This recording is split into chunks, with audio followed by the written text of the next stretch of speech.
So good morning. I think we had a very interesting, somewhat thought-provoking session, the opening session. I was quite happy to see both Gopal as well as Pankaj, and all the three spoke on subjects which are typically not spoken in a large conference, about the challenges in attracting talent, the challenges in positioning Chennai, Tamil Nadu, and all of that. For me, I think I look at it slightly differently. Over the last probably century and plus, Tamil Nadu has always been managed to stay ahead. I think nearly probably more than 100 years ago, I think we had Mr. Balaji here, the TVS group started and created a pioneering work in automotive trade and later on in industries. I think and then we had the Amalgamations Group, and then we had the Murugappa Group, and many other groups started in different parts. So at all stages, we've always seen Tamil Nadu in the 1920s, the 1950s, the 1990s and 2000 really take a step forward into the new era of industries. And today I think this part of the session that I'm going to have with all of you is really about the industries of the future. So we have representatives from the Tata Electronics, we have Salcomp, our extraordinarily great company in the last 15 years has set up several new things, and we have First Solar, Sujoy here, and of course Sumantran, who's always been the torchbearer for the electric mobility and the transportation changes that are happening. Dr. Narayanan, I respect him a lot. I thought he was particularly critical of the talent pool or something like that, because my whole impression is we have a very highly, deeply layered technical talent, and just for the thing, the Industry 4.0 Center of Excellence Global for our group company is headquartered in Chennai. So that's because, and we have very high talented people, so I was a bit surprised.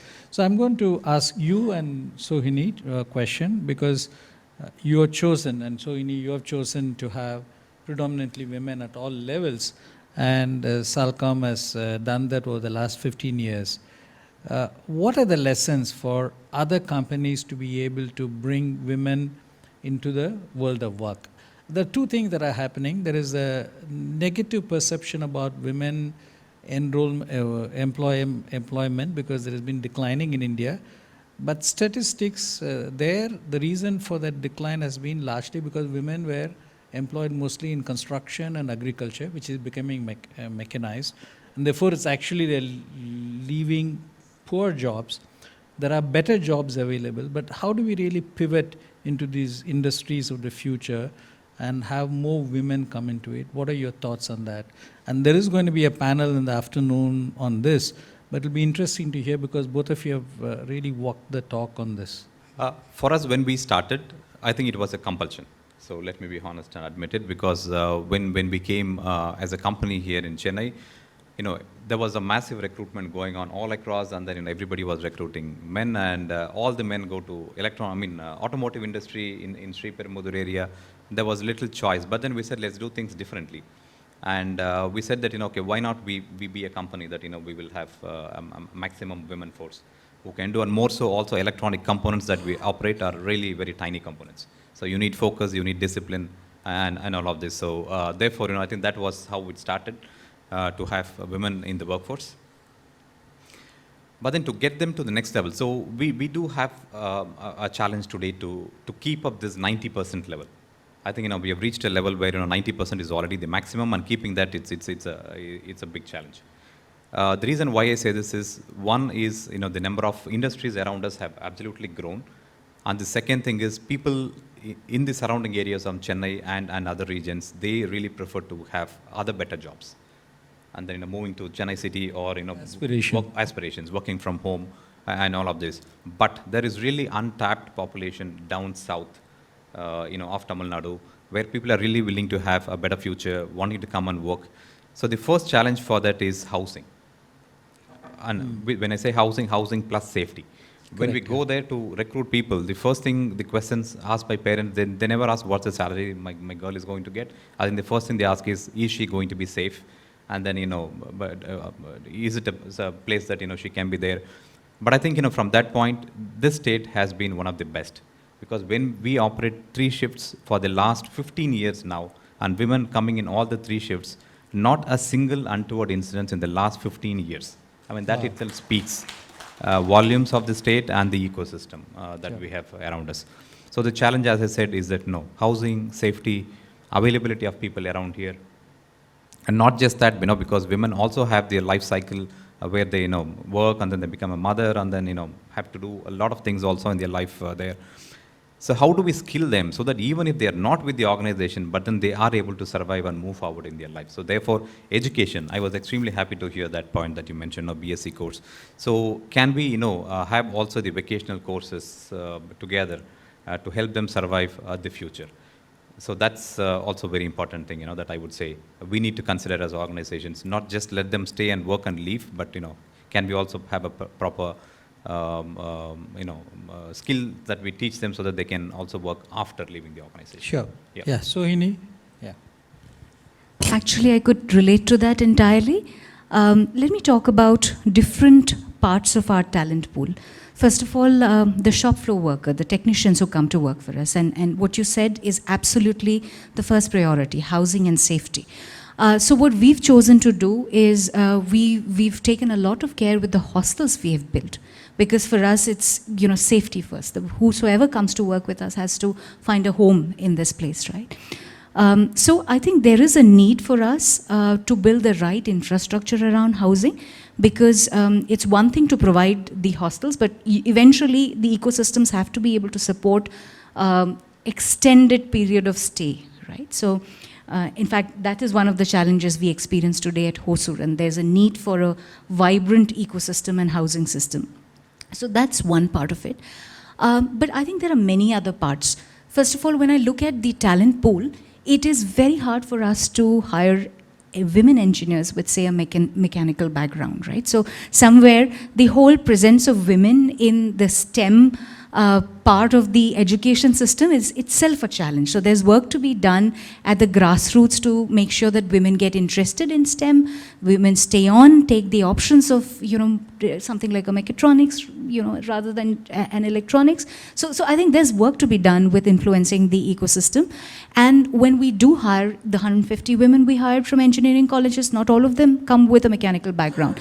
It's been a lot of work for us to get them into a manufacturing kind of space.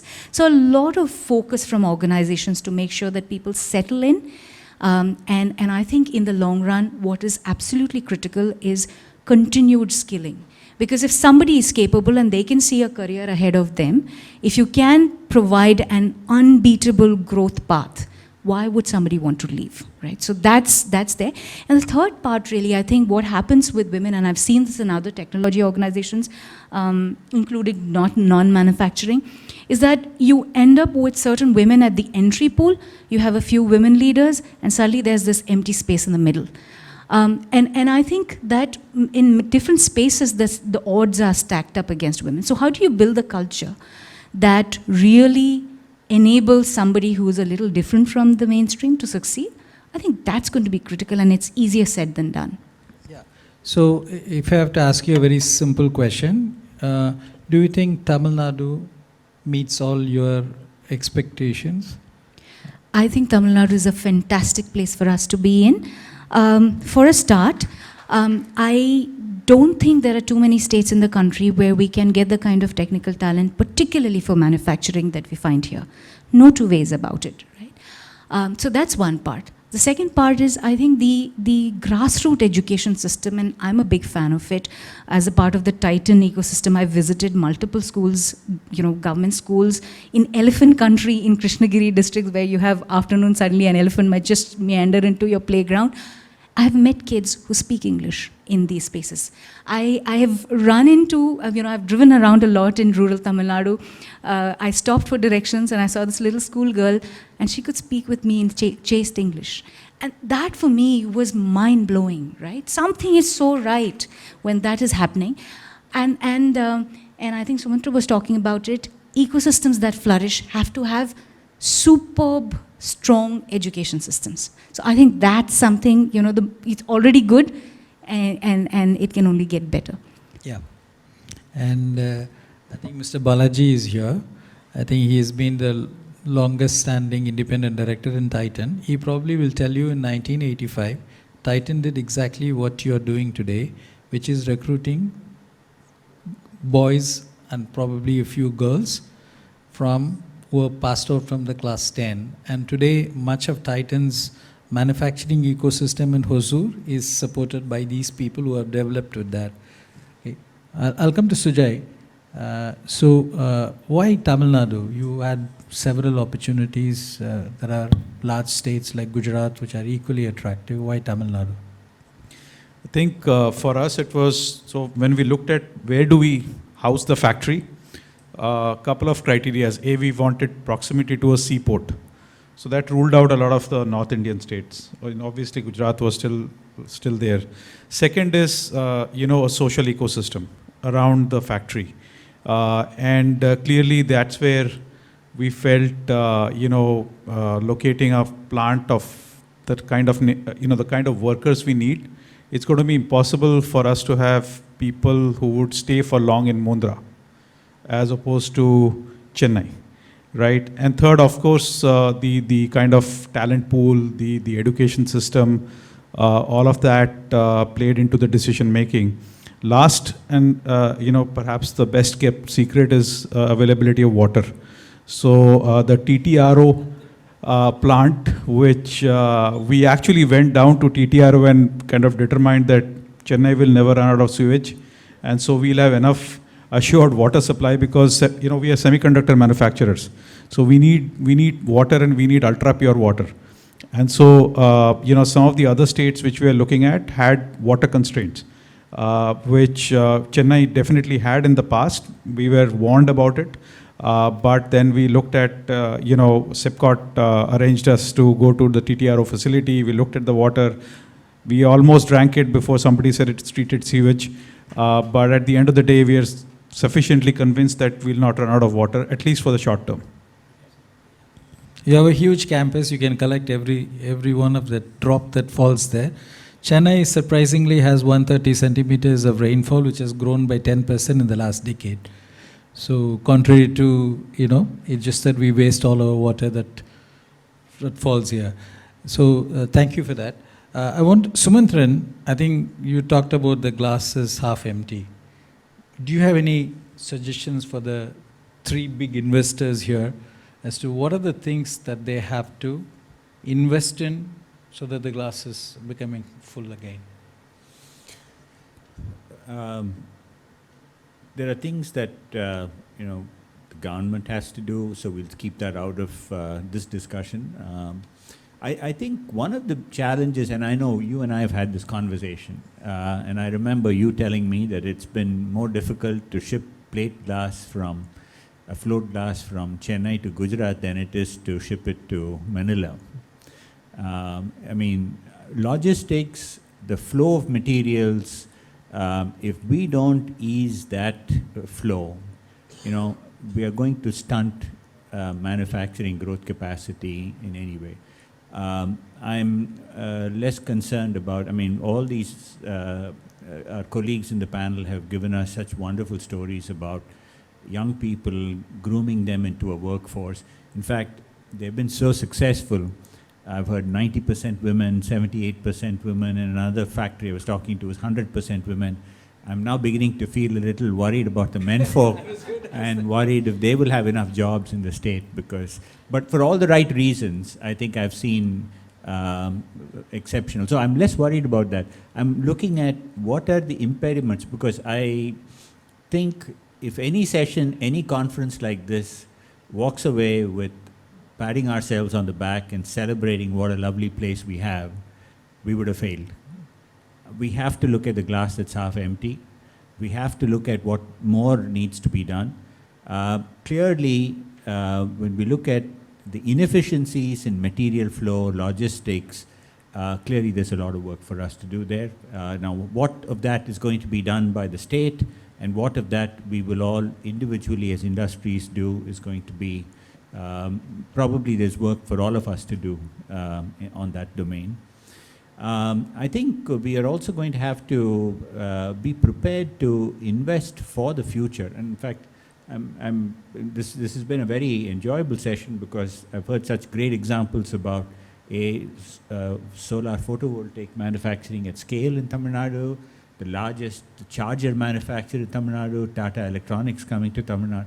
I'm so encouraged by all this, but I think we have to challenge ourselves to saying, where do we take this manufacturing efficiency to really world class and to be world class competitive? Obviously, some of our fellow panelists have already more or less got there, but it can't stop. And when we look at, with all of this taken together, why is it that India is struggling to get more than 15% of its GDP coming from manufacturing? And that is still a problem. And as we still talk about the migration, inevitable migration we're going to see from farm labor, looking for other jobs, are we going to create enough jobs? I don't think IT alone can create those kinds of jobs. And we've seen now with this whole Ukraine situation, we're drastically scrambling to saying, do we have manufacturing capacity? Even our defense industry, it's another important sector for Tamil Nadu. Defense and defense technology and defense manufacturing.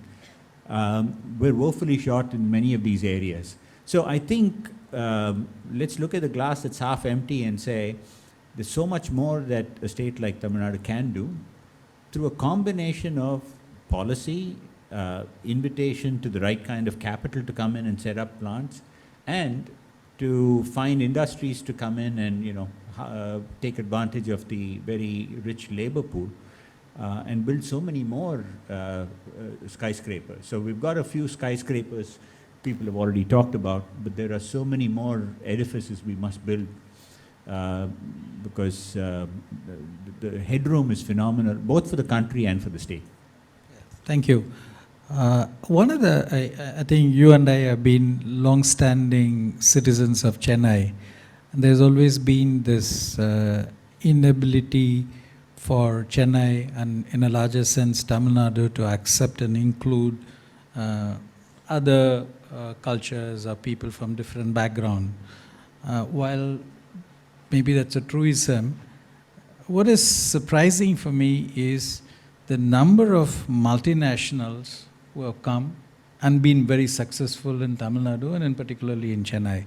Is there a paradox that we see in this? Because if you look around, there are large companies like the Tatas who have done very successfully. There is Salcomp here, there is First Solar here, there is Gobain.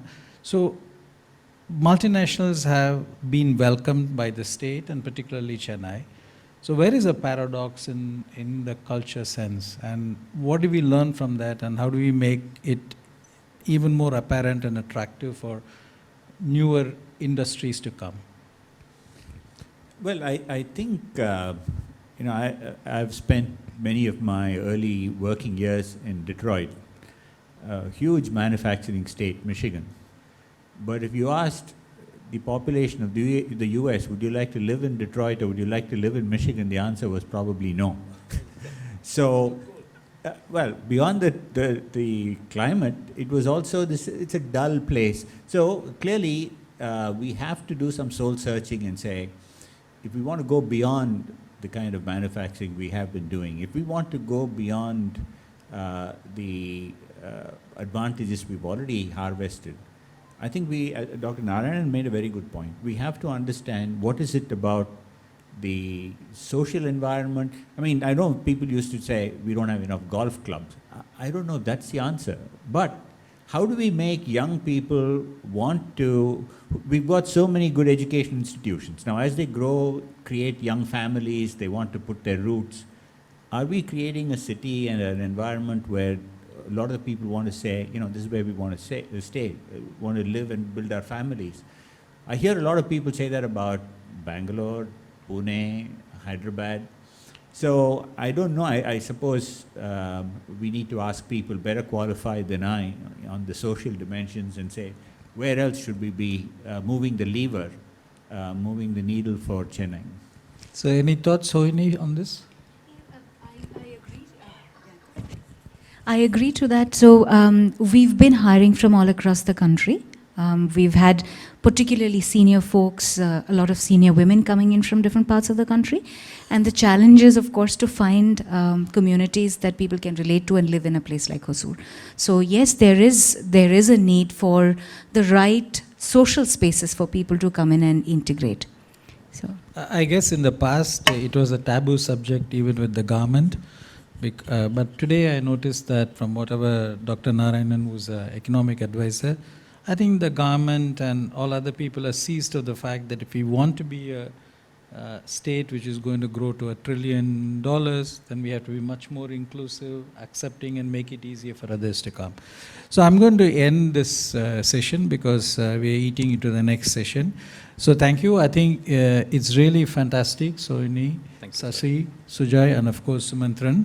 And I don't know why you chose everybody starting with S, Mr. Viswanathan, S. Viswanathan.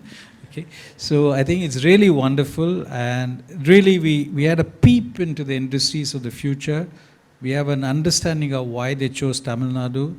We're also talking about their incredibly new practices, whether it's a completely sustainable connected factories or whether it is having a very high percentage of women in the workforce.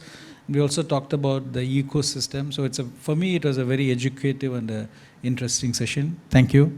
All the best.